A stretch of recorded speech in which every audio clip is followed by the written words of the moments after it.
سلامت خطاتلتي مدب يوتيوب شانل سينما سمرة نلوم زبلنا مدبات حزنا متسينا لنا مكتتالكم كبرون عدم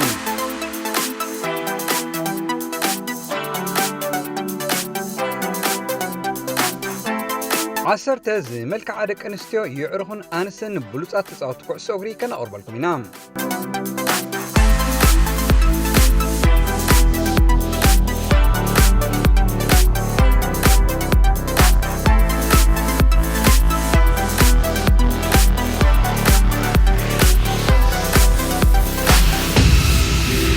ኣብ 10 ደረጃ ተሰሪዓ ትርከብ ማንዲ ካፕሪስቶም እዛ ሓንቲ ካብ ብሉጻት ደረፍቲ ዝኾነት ጀርመናዊት ማንዲ ብ1990 ተወሊዳ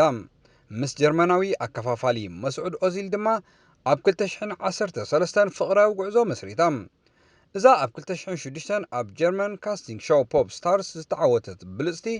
ምስ ኦዚል ድሕሪ ናይ ሓደ ዓመት ጸንሖቶም እዮም ተፈላለዮም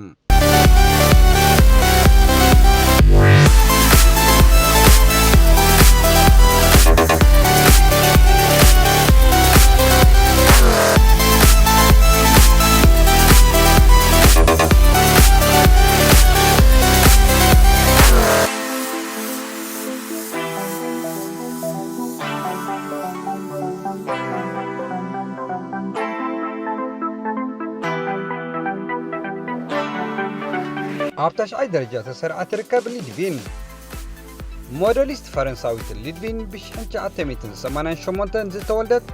ምስ ኣርሴናልን ማንቸስተር ሲቲን ምቁር ግዜ ዘሕለፈ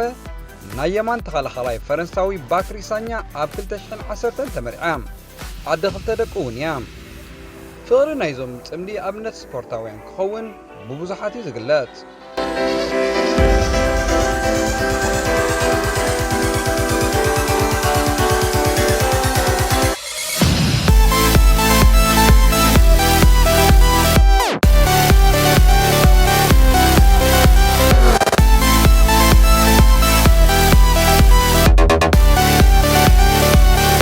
ኣብ 8 ደረጃ ተሰሪዓ ትርከብ ድማ ሊና እዛ 1 ሜትሮን 79 ሴንቲሜትር ዝቑመታ ጀርመናዊት ሞዴሊስትን ናይ ቴሌቪዥን ኣቕራቢትን ሊና ብ1988 ዓመተ ምህረታ ተወሊዳ ምስ ጀርመናዊ ኣከፋፋሊ ሳሚ ኪድራ ብ2012 ሕፀ ዝገበረትን ኣብ ናይ ፈርስት ሳይክል ኦፍ ጀርማኒ ቶፕ ሞዴል ድማ ዝተዓወተትን እያ ድሕሪ 4 ዓመት ሕፀኦም ድማ ፈሓቢሎሞ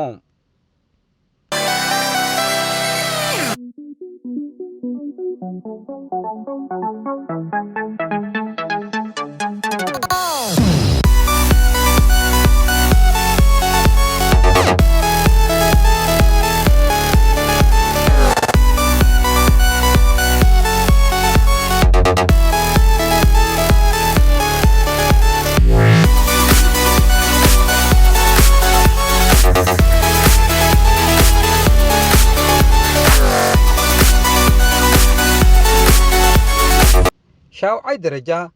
ኡድሪን ጋርሺያ ኡድሪን ብ1985 ተወሊዳ ኣፍቃሪት ሓላ ውልዳት ማንቸስተር ዩናይትድ ዴቪድ ዳህያ እዛ ስጳኛዊት ናይ ፖፕ ስታር ኣብ ስጳኛ ጥራሕ ዘይኮነ ኣብ መላእ ኤውሮጳ ስማ ጉኑን እዩ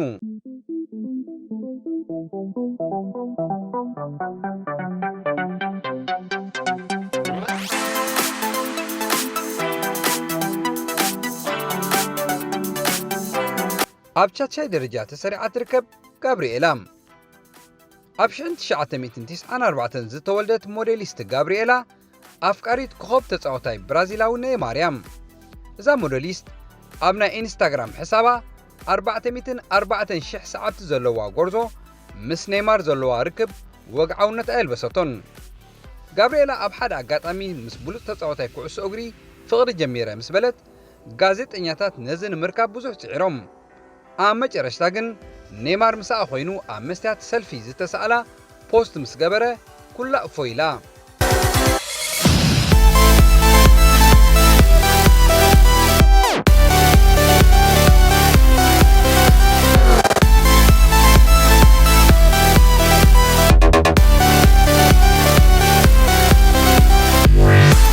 ሓምሻይ ደረጃ ዮላንተ 1985 ዝተወልደት ዮላንተ ب2009 ምስ ሆላንዳዊ ብርቂ ማእከል ሜዳ ዊስሊ ሽናይደር ርክብ ጀሚራም እዛ እስጳኛዊ ተዋሳኢት ናይ ቲቪ መደብ ኣቕራቢት እንድሕር ሓደ ዓመት ሌላኣ ማለት ኣብ 2010 ምስ ዝበዓል ዋሓል እግርን ሓደ ቆልዓ ዝነበሮን ሆላንዳዊ ሽናይደር መርዓ ገይራ ሓደ ቆልዓ ወሊዳ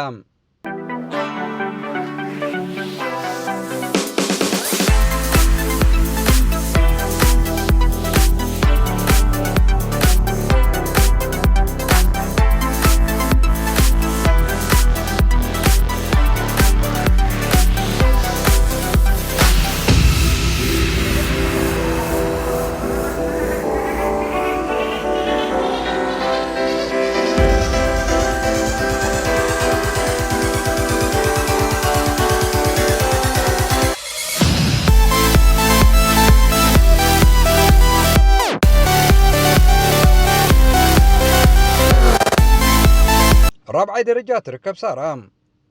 ب1984 زتولدت اسبانياويت غازيتኛ ናይ ቲቪ ሪፖርተር ነያ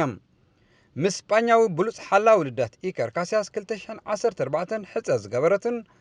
ኣደ ክልተ ደቁ ዝኾነት ጋዜጠኛ ኣብ 2009 ኣብ ኣሜሪካ ብዝወዓለ ጽምዝ ሽልማት ሞስት ቢዩቲፉል ስፖርት ጆርናሊስት ዝተዓወተት እያ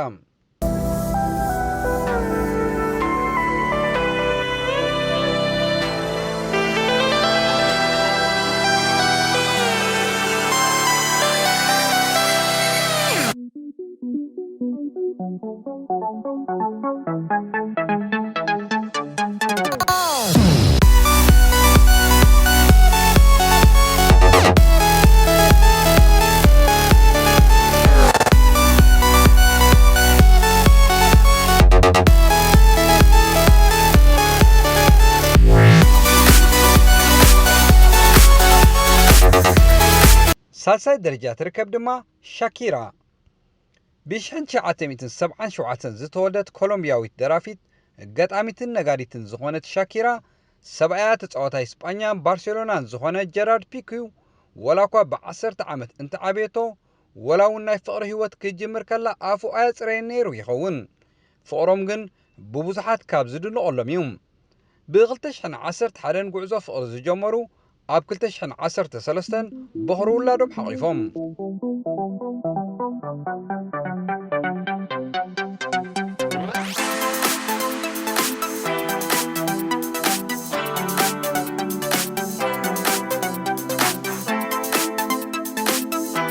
ኣብ ካልኣይ ደረጃ ተሰሪዓ ትርከብ ማሺላ ኢጣልያዊት ተዋሳኢት ማሺላ ብ1988 ተወሊዳ እዛ ብልጽቲ ኢጣልያዊት ተዋሳኢት ምስ ኣልበርቶ ኣኩላኒ ተመርዓ ሓዳር ዝገበረት ኮይና ጓል 3 ዓመት ቆልዓ እውን ኣላቶም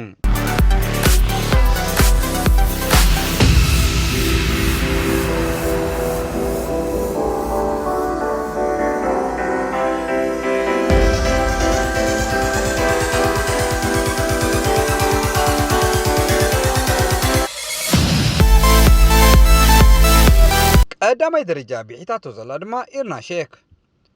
ሩሲያዊት ሞዴሊስቲ ኢርናን ፖርቱጋላዊ ተጻዋታይ 5 ግዜ ዕውት ባሎን ዲ ኦርን ዝኾነ ክርስቲያኖ ሮናልዶን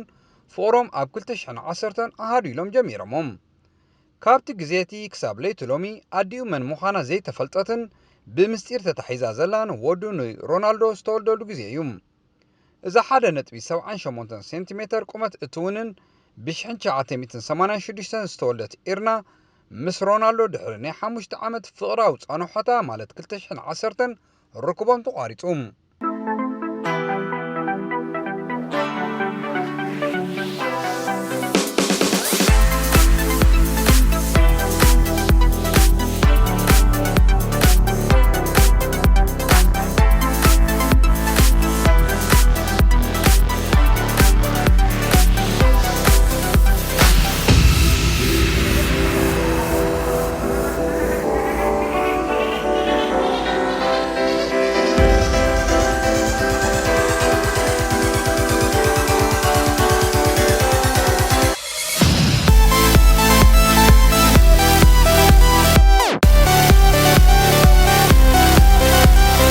زخبركم تخطاتلتي مدب يوتيوب channel سينما سمرة نايلوم مدباتنا أبزو ودينا لنا صباح بخال مدب يرخبنا سسنايو